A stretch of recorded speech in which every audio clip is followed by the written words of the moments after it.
Everybody doing tonight? The people I can see. Everybody okay? Okay. That's good enough for me. We are, like I said, in Genesis, really 31. We'll refer back a little bit to Genesis chapter 30.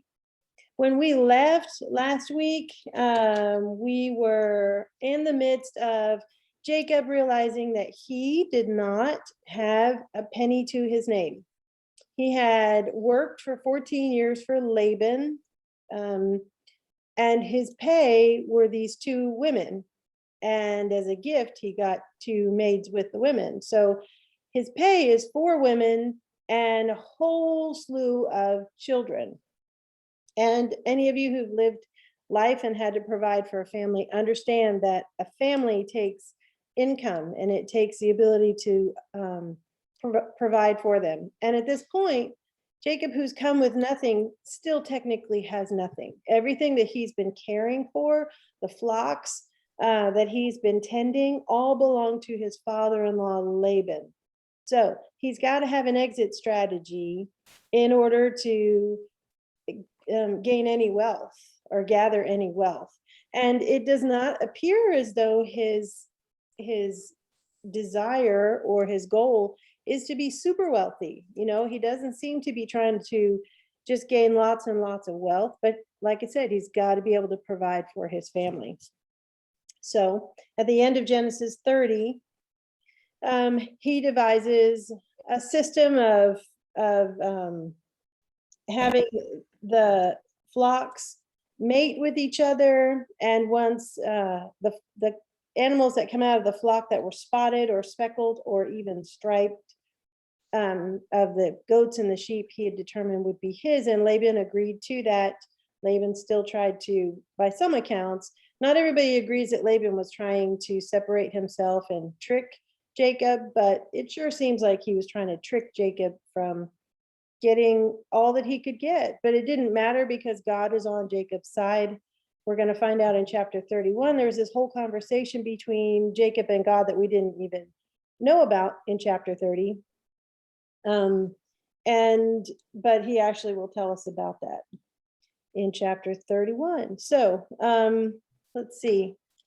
I would like us to start in chapter 31.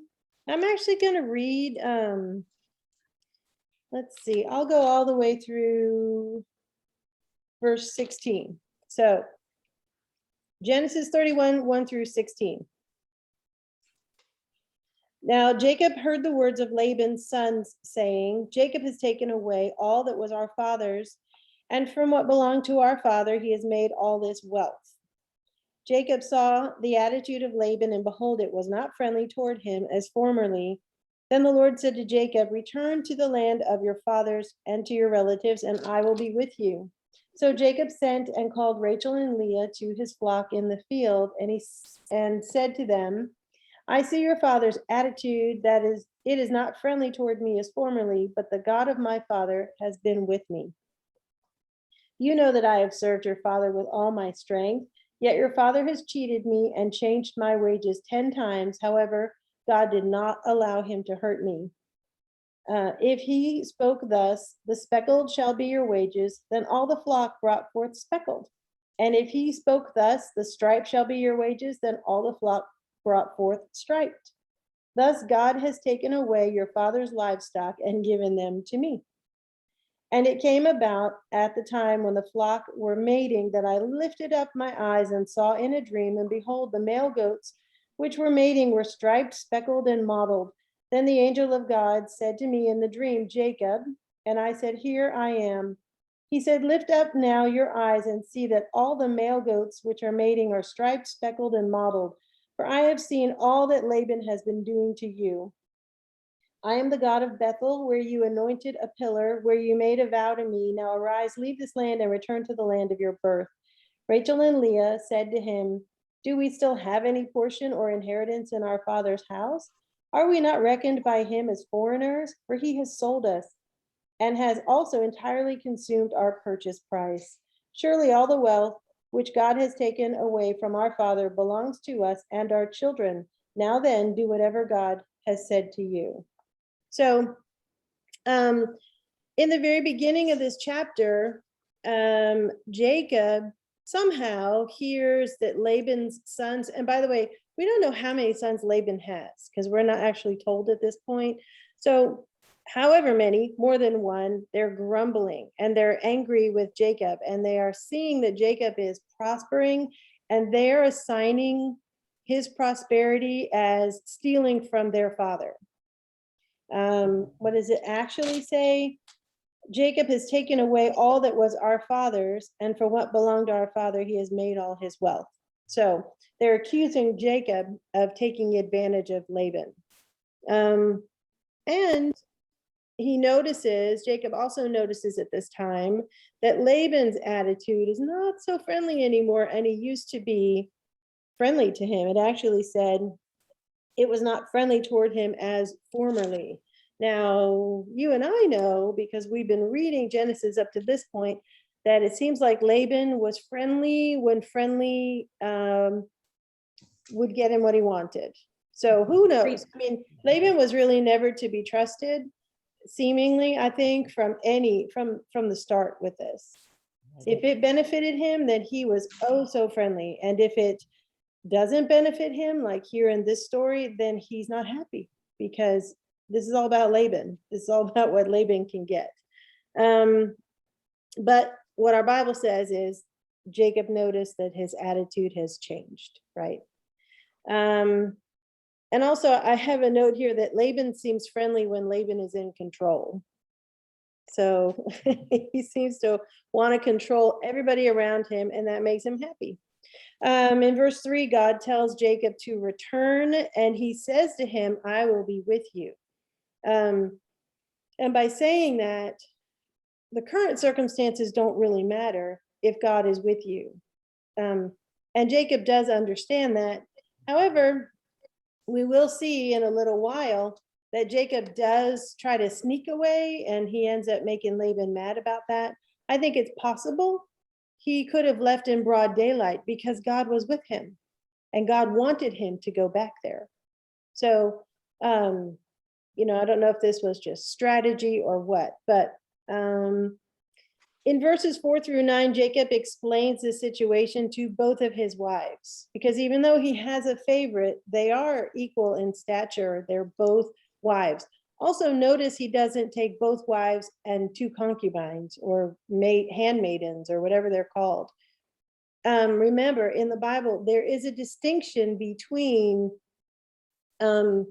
women that are within your household that you might even be having sex with, which these handmaidens were, and wives. There was a distinction because there's a difference. And so Jacob explains to his wives, he says, I've noticed that your father's not happy with me. And I want you to understand, this isn't like what we would imagine, like a small household here. It wasn't like Rachel and Leah and Jacob and everyone lived in a wing of the house that belonged to Laban. They had land. They were very, very spread out. Remember, in chapter 30, Laban actually put 3 days' journey between them, and that was still considered Laban's property, Laban's land, Laban's area. So it's gigantic. So Jacob's explaining the situation with their father, and it needs an explanation because they may not know. They may not be aware of what's actually happening. He says, your father's not happy with me. It doesn't really matter because God is with me. And if you turn over to a psalm you probably know very well, Psalm 118 and verse 6. It says, the Lord is for me, I will not fear. What can man do to me? Just about if God is for you, it really doesn't matter what the circumstances are. And he's reminding them of that. And God was with him and prospered him. I guess that's the verb. Blessed him, even though Laban tried to cheat him. Now, we've not been told what Jacob actually tells his wives here. This is news, right? We've not been told that Laban changed his wages 10 times. And by wages, it seems as though it went from spotted or, hold on, let me see. In verse 8 of chapter 31, if he, meaning Laban, spoke thus, the speckled shall be your wages. If he said, oh, this week you get the speckled, then God made lots of speckled be born. If he said, the striped shall be your wages, then, suddenly all the flock brought forth striped. So it didn't matter. You can move that goalpost all you want. If God is willing to bless somebody, he's going to do it. So just funny that Laban kept trying to get the better end of the deal. And that's really, really his character. So he's changed the wages, the terms of agreement that they both agreed on, but God still blessed Jacob. And then verses 10 through 13, we hear the explanation of what happened in chapter 30, right? That very strange stuff about Jacob and the rods that he set in front of the flocks during mating season. That's a very confusing method of, I guess, farm husbandry, that kind of thing. It's very confusing, and yet it's somewhat explained here in chapter 31. We didn't know that God was guiding him in this. Then he also tells his wives in verse 11, then the angel of God said to me in the dream, Jacob, and I said, here I am. Then later on, he identifies himself in verse 13, I'm the God of Bethel. Remember, I'm the God you talked with after you had that dream of the ladder. Remember, so he is trying to bring to memory who he is, where you anointed a pillar, where you made a vow to me. Now arise, leave this land and return to the land of your birth. So this is where God is telling him, if nothing, maybe circumstances tell you it's time to go. Sometimes you get that feeling, or you see the writing on the wall, or maybe it would be Laban and all of Laban's sons who now have a problem with you and could cause trouble for you. Maybe that would be your hint to go. But if that wasn't enough, Jacob gets a command from God. It's time for you to go back to the land of your birth. Why does he want him to return there? Because that's the promised land. This is the covenant land, the land of promise. So that's why he's supposed to go back there, because God's people have been given that land, and they're not supposed to keep taking themselves out of the land. They're supposed to stay there. And then verses 14 through 16, where we ended, we finally have these sisters united on something, because up to this point, there has been, I think we can call it animosity, right? I mean, Rachel named one of her children, I finally triumphed over my sister. Like that was his name, And so, well, one of the concubines' children anyway, but there's this trouble between these two women, but on this, they seem extremely united. Do you see that as well? What do they say? It's almost like in verse 14, do we even have any money left? Our father who is spending and using up our inheritance. They seem to understand that their father is a crook. And, is there even any money left for us, right? Because in this exchange with Jacob, he was not given anything but the woman, not any money. They also seem pretty okay with leaving their homeland, don't they? He said, now then, do whatever God has said to you. So they're not giving him any pushback at all. And they're in agreement on this. So I guess what is it? The enemy of my enemy is, no, I don't know how that goes. But they have a common enemy. Let's just put it that way. Their common enemy is their father. Their father. Who will, he's taking advantage of Jacob here, but there's no doubt he would also do that with his own children. There's no doubt, because his nature has been very clear. So Jacob has the full support of his wives. And look at what they say. They say about him in verse 15, for he has sold us. You know, it seems like what we tend to have a problem with, women being a transaction, that maybe they also had a problem with that. That they, you know, we are not told their feelings or their affections for Jacob, or if they wanted to marry Jacob. We know that Laban gave his sister Rebekah the choice, which is Jacob's mother, but we're not told anything about these women and their choice. They seem to be pawns being used by Laban in order to get what he wants, which is, I mean, he wanted a worker, and Jacob was a great worker. And he actually says this to his wife. I've served your father faithfully. So he has a clear conscience about how hard he worked and how honest that he was, which is pretty great. And he's able to have this open conversation. And by the way, we also see in all of this that, and we know that Jacob was raised by Rebekah. Rebekah is Laban's sister. And we know that Rebekah was pretty shifty and pretty sneaky, but we don't really see, except for the stealing of the blessing and the birthright, we don't see Jacob dealing treacherously with Laban. Everything in here about Jacob has been upright and honest. So that's to be noted, because before he went off on his own, fearing for his life, it seems like he was headed down the path of, do whatever you have to do to get what you want. But I think he's turned a new leaf. Maybe he's grown up a little, right? We can only hope. So he says he's sold us, they say he's sold us and has also entirely consumed our purchase price. So squandered away any benefit that he had from selling us. So there's nothing left for us. They expected something. So very interesting. And then 17 through 21, I'll read. Then Jacob arose and put his children and his wives upon camels. And he drove away all his livestock and all his property, which he had gathered, his acquired livestock, which he had gathered in Padan Aram, to go to the land of Canaan to his father Isaac.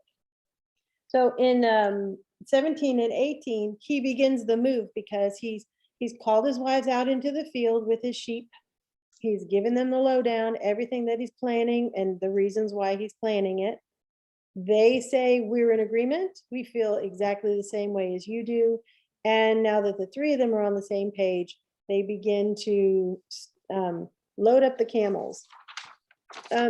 Several places I read said it was very significant that Jacob was wealthy enough that his entire family could travel on camels.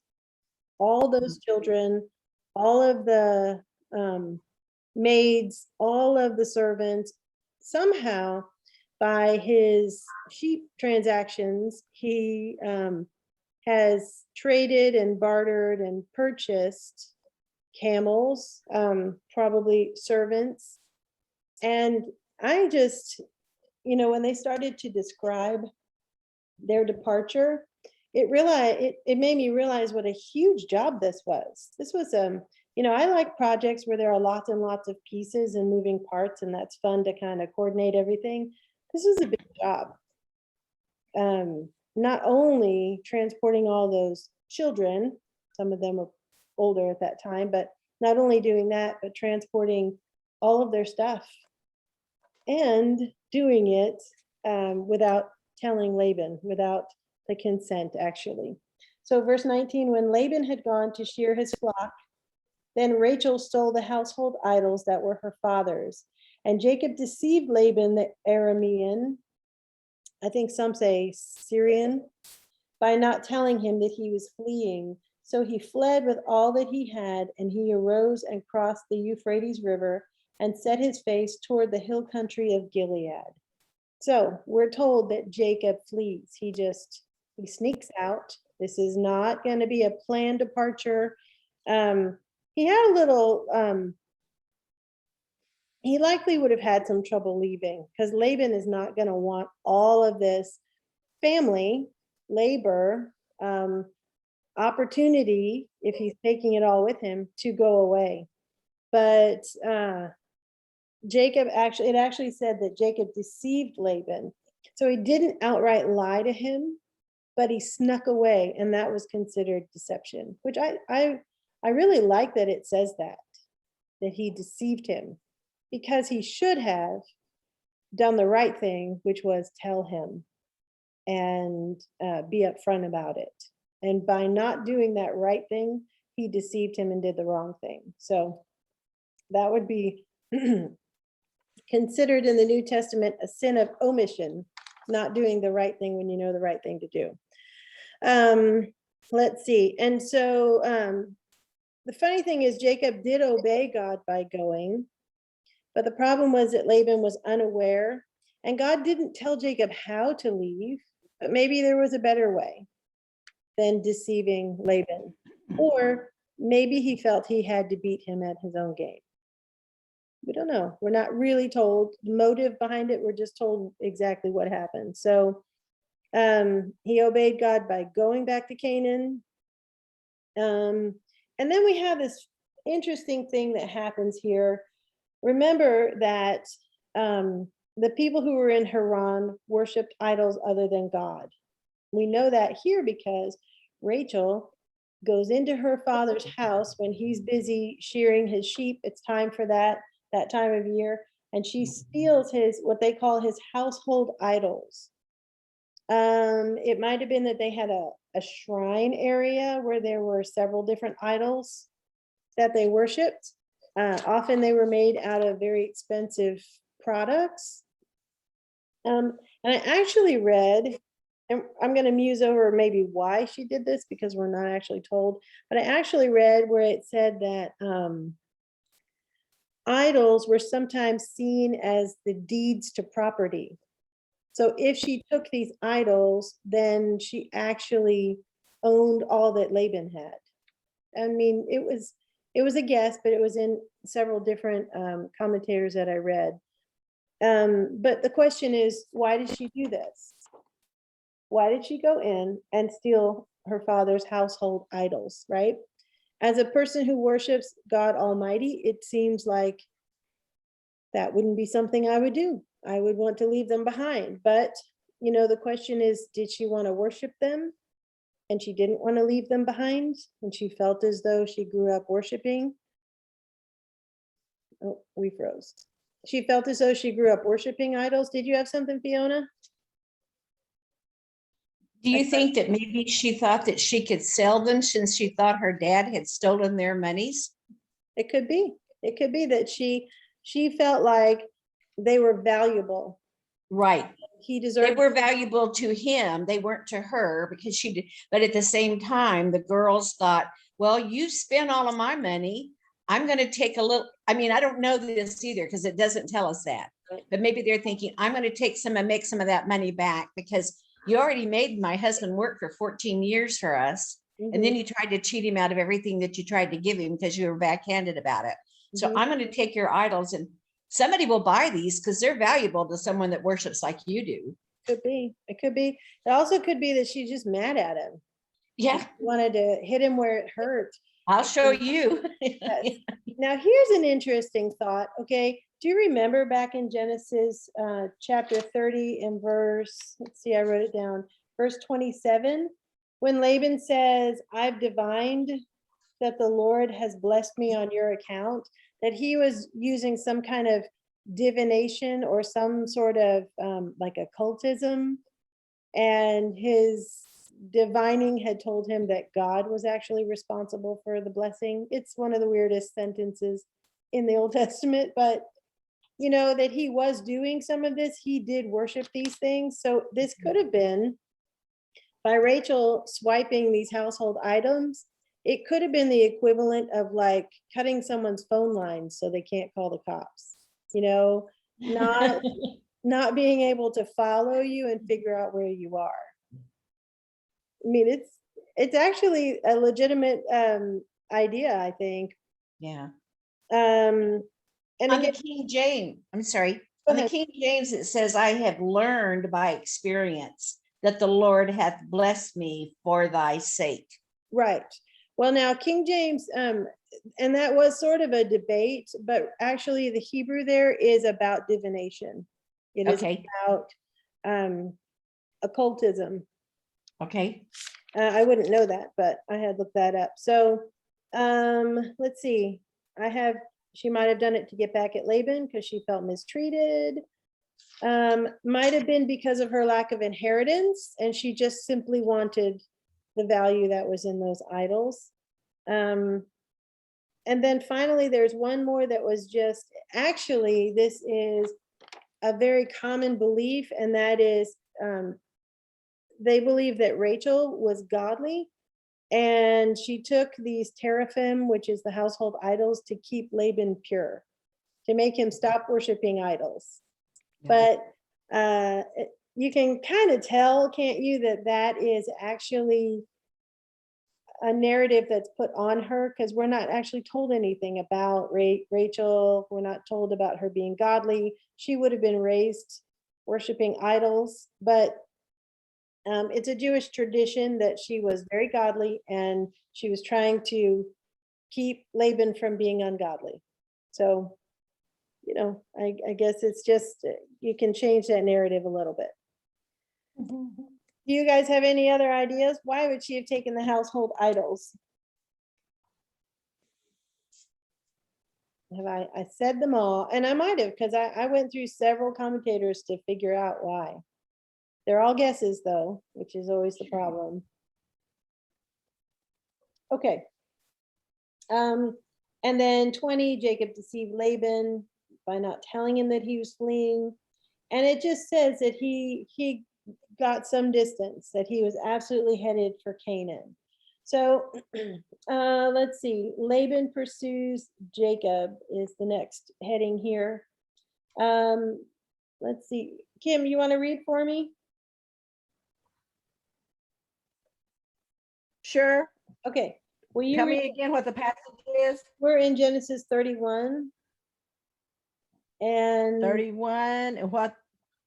I'd like you to read 22 through 32. Okay. And Laban was told on the third day that Jacob had fled. Then he took his brethren with him and pursued him for 7 days' journey. And he overtook him in the mountains of Gilead. But God had come to Laban the Syrian in a dream by night and said to him, "Be careful that you speak to Jacob neither good nor bad." So Laban overtook Jacob. Now Jacob had pitched his tent in the mountains, and Laban with his brethren pitched in the mountains of Gilead. And Laban said to Jacob, "What have you done that you have stolen away unknown to me and carried away my daughters like captives taken with the sword? Why did you flee away secretly and steal away from me and not tell me? For I might have sent you away with joy and songs, with timbrel and harp. And you did not allow me to kiss my sons and my daughters. Now you have done foolishly in so doing.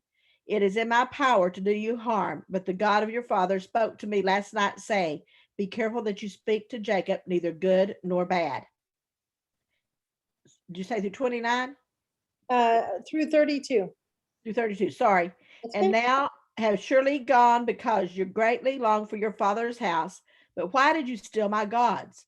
Then Jacob answered and said to Laban, "Because I was afraid, for I said, perhaps you would take your daughters from me by force. With whomever you find your gods, do not let him live. In the presence of our brethren, identify what I have of yours and take it with you." For Jacob did not know that Rachel had stolen them. Okay, so Laban finds out. He finds out, though, interestingly, only 3 days later after Jacob had fled. I mean, Laban put 3 days between them, three days of time between them. This was somewhat his own fault, right? But here we actually read that somebody told Laban about this, that they are gone, and they've been gone for 3 days. Yeah. So what Laban does is he goes after them, which, it seems like that's what you would do, or you would send someone after them. You would want to have that conversation. Otherwise, would you just let everybody leave? That doesn't really make a lot of sense. So Laban goes after them, pursues them for a week, and he overtakes them when they're actually almost to the promised land. And in verse 24, God came to Laban in a dream and said, "Be careful that you do not speak to Jacob either good or bad," which, then the stuff that follows is the conversation that Laban has with Jacob. So he does speak to Jacob, kind of good and kind of bad. He does all of it. He speaks to him and he speaks good and bad. 25, Laban caught up with Jacob. And then in 26, Laban says to Jacob, "What have you done by deceiving me?" Right? Because he didn't tell him, "and carrying away my daughters like captives of the sword." So at this point, and actually, I don't think at any point will the girls tell their father that they were willing to go. They're probably just going to keep silent about this, and they probably should, and let him believe that they were taken as captives, right? That they were, like captives by the sword. And then he says in 27, "Why did you flee secretly and deceive me and did not tell me?" And, it seems here almost that Laban, and I want to be careful not to assign too much intent to this, but it seems he was pretty upset that he was deceived, that he didn't know this plan. Remember, I feel strongly that Laban likes to be the guy in control and calling the shots, even sometimes when they are dishonest shots, right? "Why did you flee secretly and deceive me and did not tell me, so that I might send you away with joy and with songs, with timbrel and with lyre? So I would have thrown you a party." This is more, it reminds me of Laban on the wedding night. Didn't you know that the oldest had to be married before? I thought you knew that the oldest had to be married before the youngest. Surely you knew this. Well, here we have that same Laban kind of, just, "Oh, I would have sent you away with joy and a party. It would have been fantastic. And you robbed me of the ability to, have this great party with songs." And Don't then, you think that Jacob may have thought too, yeah, if I let you know, you're going to tell me 7 more years just for bonus. that's I right. mean, I've worked 7 and then you said, oh, by the by, you have to work 7 more to get the one you really, really want. Mhm, And Jacob may have thought, is this going to be a 21-year contract? mhm. And he would be in rights to do that because Laban had been tricking him all along by giving him the wrong woman and then making him. I mean, I don't know any of our men that would have worked maybe 14 years for us before our families let us marry. That's a long time, and being tricked along the way every 7 years is very unfair. Like you said, he was not a real honorable man. Right. So even if he had had a conversation with Laban and Mhm. Laban had said, "Okay, I understand you have to leave," you have to be on your guard with this guy that he doesn't switch out your sheep and give you the weak ones, or Yep. take his daughters and hide them away and give you someone else in their place. I mean, you don't know what he would have done. And Yeah. so, Yep. I don't really blame Jacob, because you I don't cannot either. trust this guy. But, right now the narrative is, I would have blessed your leaving. I would have blessed, then he says, "and did not allow me to kiss my sons and my daughters." And by sons and daughters, he's talking daughters and grandsons and grandchildren, just Mhm. descendants. But he's saying, Right. to be honest, he didn't get the chance to say goodbye. That was difficult for him, I'm sure. Now he says, "You have done foolishly." I mean, you could have allowed me the opportunity to be a partner in this and, make this a big event, and you robbed me of that. And this was foolish. Um, and in verse 29, "It is in my power to do you harm. But the God of your father spoke to me last night, saying, 'Be careful not to speak either good or bad to Jacob.'" So, um, Jacob or Laban, it appears, does not worship this God, our God, but he was visited by him. He was spoken to by him. He didn't really seem to obey him. But so I, I don't think we should gloss over verse 29. I don't know how he would have done Jacob harm. Do you have any ideas how he could have done him harm? Well, he could have just demanded back either his daughters or his livestock, I guess. Mm-hmm.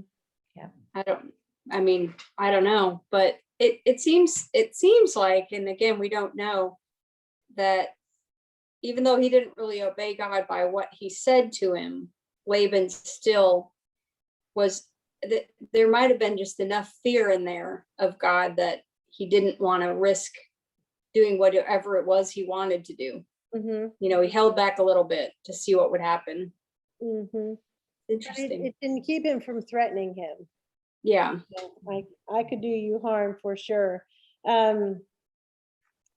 His sons, and remember, we don't know how big Laban's family was, but he was the patriarch of this family. And what we do know is his family was much older than Jacob's family. So where Jacob has all these children, they don't have children. His family has not multiplied, but Laban's has. So it could even be like what would be considered an army. Laban could have raised his household army against Jacob. Because right now Jacob is wealthy, but it's a little baby fortune. It's just a young family because it's been 20 years. So let's see. And then he says, verse 30, now you've indeed gone away because you longed greatly for your father's house. So he says, I get it. I understand. You wanted to go back to your people. But then he says, but why did you steal my gods? Now, Jacob doesn't know anything about this. We don't know when Laban found out about that either. Jacob replies, because I was afraid, for I thought you would take your daughters from me by force. He was explaining why he left. And the force is what Laban actually threatened him with. And then Jacob does not understand that Rachel's taken the gods. So he says, whoever has them will die. Well, they'll die. We don't have it. He's just being so clear. We don't have these, right? He says, in fact, go through all of our stuff and point out what's yours and take it back. Because Jacob at this point, remember, he is dealing with Laban as an honest person. So through the goodness of his heart, in all honesty, he doesn't understand that his favorite wife, his beloved Rachel, is the one that he is condemning to death here. Kim, you ready again? Yes. Then I would like you to read from 33 to 42. Okay. And Laban went into Jacob's tent, into Leah's tent, and into the two maids' tent, but he did not find them. Then he went out of Leah's tent and entered Rachel's tent. Now Rachel had taken the household idols, put them in the camel's saddlebag, and sat on them. And Laban searched all about the tent, but did not find them. And she said to her father, let it not displease my lord that I cannot rise before you, for the manner of woman is upon me. And he searched, but did not find the household idols. Then Jacob was angry and rebuked Laban. And Jacob answered and said to Laban, what is my trespass? What is my sin that you have so hotly pursued me? Although you have searched all my things, what part of your household things have you found? Set it here before my brethren and your brethren, that they may judge between us both. These 20 years I have been with you. Your ewes and your female goats have not miscarried their young, and I have not eaten the rams of your flock. That which was torn by beast, I did not bring to you. I bore the loss of it. You required it from my hand, whether stolen by day or stolen by night. There I was, and the day the drought consumed me, and the frost by night, and my sleep departed from my eyes. Thus I have been in your house 20 years. I served you 14 years for 2 daughters, and 6 years for your flock. and you have changed my wages 10 times. Unless the God of my father, the God of Abraham, and the fear of Isaac had been with me, surely now you would have sent me away empty handed. God has seen my affliction and the labor of my hands and rebuked you last night. Okay, so Jacob has given Laban the invitation, search, look around, whatever it is that I've taken or anyone has taken that belongs to you, you can take it. And we'll have other people watch us and judge us so that it's not dishonest, because he's tried to be honest this whole time. Now, Laban checks all the tents. Now, I don't understand. I guess they had, let's see. It said that they had pitched their tents in the hill country. So they're on this caravan. They have all these children. They have all these animals. And so they're having to stop every so often. And so they've got pretty much a little settlement here. And Laban's going through from one tent to the other to the other. And he can't find the idols. And Rachel had taken the idols and put them on the, I'm assuming her camel. It just says put them in the camel's saddle, and then she sat on them. So she has them right where she is. I don't know how large they are, but they're large enough, or they're small enough to be hidden in that way. And as her father's going through the tent and not finding them, she said, man, I'm really sorry that I can't stand up and greet you. But, you know, I'm menstruating. I've got my period. I just can't do that. And, you know, what's funny about that is this is before the law of Moses.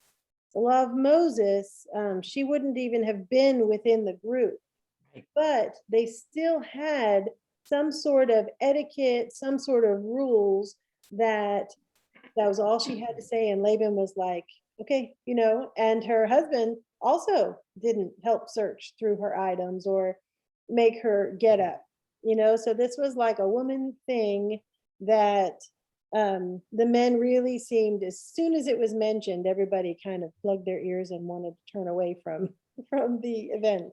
It was perfect. She knew exactly what to do. Let's see. So he searched but did not find the household idols. That was all it took, and it was over. And because he hasn't found them and he's looked everywhere, Jacob is now just so angry. You know, this is like the final straw, the last thing, because he just starts to yell at Laban and let it all out. And really, what's he got to lose at this point? He's done. He's got the wives that he wanted. He got the livestock that he wanted. And it's as if he's home free and can actually speak his mind, right? Let's see. In verse 38, these 20 years I've been with you, your ewes and your female goats have not miscarried. So whether it's a matter of him taking such good care of them or the fact that God was with him, nor have I eaten the rams of your flocks. I have gone above and beyond to be above reproach. That which was torn of beasts, I didn't make it your problem. I made it my problem. I bore the loss of it myself. And he said, you required it of my hand, whether stolen by day or stolen by night. If it was animals that took the flock, if it was other people, it was my problem. All I did was help benefit you. And he talks about his life as a shepherd, it sounds like, in verse 40. Thus I was, by day the heat consumed me, and the frost by night, and my sleep fled from my eyes. It's not an easy job. And I did it. And I did it for years and years and years. And you have prospered. So verse 41, these 20 years I've been in your house. I served you 14 years. I mean, you could just hear it. Just imagine it tumbling all out of his mouth. You know, he's been out in the field and he's rehearsed this speech in his mind, right? One of these days I'm going to tell Laban, I've been working all this time, taking care of your flocks. And you changed my wages 10 times. You know, he just put up with it. And then I love verse 42. If the God of my father, the God of Abraham, and the fear of Isaac had not been for me, surely now you would have sent me away empty-handed. God has seen my affliction and the toil of my hands, so he rendered judgment last night. So, you know, he's saying, if it weren't for God at all, you would have sent me away empty-handed. You know, you would have just taken it all away from me. So, you know, I mean, he really gives an explanation, a pretty good explanation of Laban's character here. And he's so furious about it. And, you know, I mean, 20 years, is a long time to hold it in and to put up with it. But he knew while he was there that he was in subjection to Laban. He understood that. He knew his place, and that is the position that he had. So I think it's very, very admirable. It's funny because remember before this, there really wasn't a lot about Jacob that I thought was very admirable. You know, the ways that he took advantage of his brother in particular. But here, this is beautiful. This is beautiful integrity that he's showing here. So we start to see the righteousness that exists in the life of Jacob. And I think we could go one more little stint here. Kim, do you mind reading for me again? 43 to the end of the chapter. Okay. Thank you. And Laban answered and said to Jacob, these daughters are my daughters, and these children are my children, and this flock is my flock. All that you see is mine. But what can I do this day to these my daughters, or to their children whom they have borne? Now therefore come, let us make a covenant, you and I, and let it be a witness between you and me. So Jacob took a stone and set it up as a pillar. Then Jacob said to his brethren, gather stones. And they took stones and made a heap, and they ate there on the heap. Laban called it Jachar-Sahadutha, but Jacob called it Gilead. And Laban said, this heap is a witness between you and me this day. Therefore its name was called Gilead. Also Mizpah, because he said, may the Lord watch between you and me when you are absent one from another. If you afflict my daughters, or if you take other wives besides my daughters, although no man is with us, see, God is witness between you and me. Then Laban said to Jacob, here is this heap, and here is this pillar, which I have placed between you and me. This heap is a witness, and this pillar is a witness, that I will not pass beyond this heap to you, and you will not pass beyond this heap and this pillar to me for harm. The God of Abraham, the God of Nahor, the God of their father, judge between us. And Jacob swore by the fear of his father Isaac. Then Jacob offered a sacrifice on the mountain and called his brethren to eat bread. And they ate bread and stayed all night on the mountain. And early in the morning, Laban rose and kissed his sons and daughters and blessed them. Then Laban departed and he returned to his place. Okay. So this is the end of Jacob having to deal with Laban. You know, Jacob gives this speech that I think is extremely compelling, but Laban doesn't even hear that. He's like, no, no, no, this is all mine. These are my children, and their children are my children, and all these, it's all mine. But let's make a covenant. You know, I'm gonna give in, but just so you know, this is all mine. So they decide to make a covenant, and Laban actually says, let it be a witness between you and me.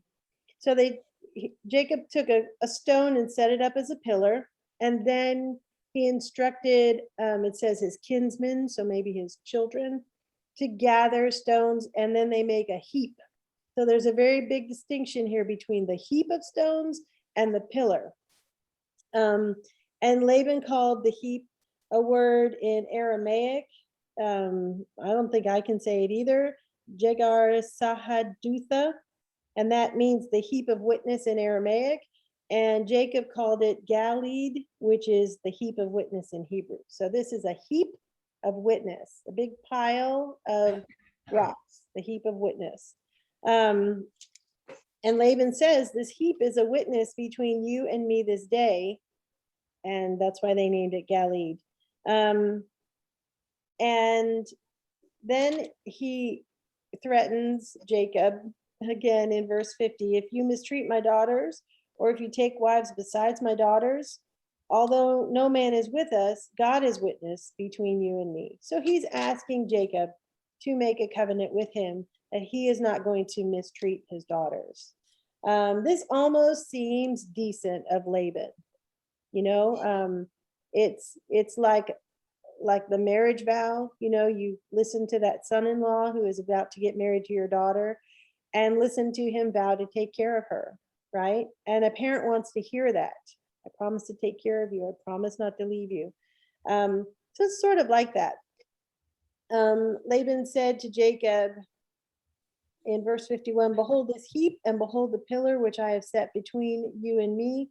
This heap again is a witness, and the pillar is also a witness that I will not pass by this heap to you for harm. So he's not going to attack Jacob in the middle of the night and take back his daughters and all of the stuff that he says is his property. This is a covenant. You take care of them, and I will not pass by this heap and go for harm to harm you. And so Jacob agrees and swears that he will honor this covenant. Then they offered a sacrifice, which was very customary when you were making a covenant. And he called everyone. Kim, your version said they came to eat the bread, and mine says they ate a meal. And they spent the night on the mountain. And then in the morning, Laban, with all of his people, they get up in the morning and they say goodbye to everyone. And then he leaves and he goes back to Haran, where he's from. And that's the end of that story at this point, because Jacob had to leave Haran. He was there for a purpose. He was fleeing from Esau, remember? But he was not supposed to stay there. Jacob is part of God's chosen people, and he is supposed to be in the promised land. So he's not quite there yet, but that is where he's headed. The next thing we're going to run into next week is when Jacob runs into Esau, and he's very, very worried about that. But we'll deal with that in chapter 32 next week. Did anybody have any comments this week? It's a cool story. What were you saying was the turning point for Jacob becoming more righteous?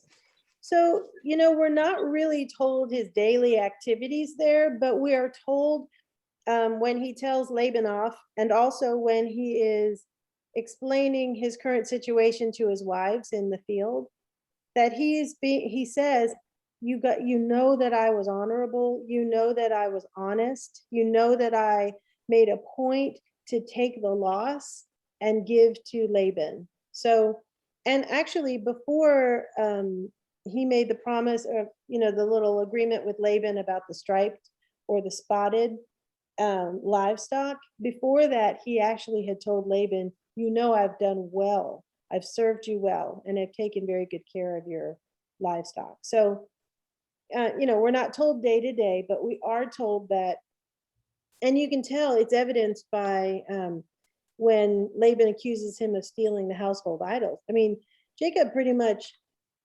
is condemning whoever has it to death because he's sure nobody has it. Nobody has done this.